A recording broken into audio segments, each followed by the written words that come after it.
Rodičia, zbystrite pozornosť. Mám pre vás niečo, čo by v budúcnosti mohlo zabezpečiť vaše dieťa aj vás v prípade nečakaných udalostí. Komerčné poisťovne ponúkajú poistenie pre deti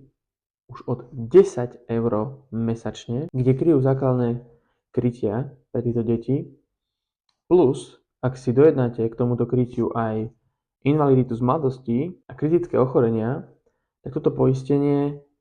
bude stáť okolo 16 až 18 eur mesačne. Čo vám ale prinesie také poistenie je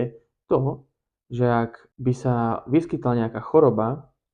alebo nedaj Bože invalidita z mladosti, tak toto krytie dokáže zabezpečiť vás a vaše dieťa natoľko, aby ste vedeli svoj príbytok a svoje životy nastaviť na to, že sa budete o to dieťa starať a nebudete si musieť požičiavať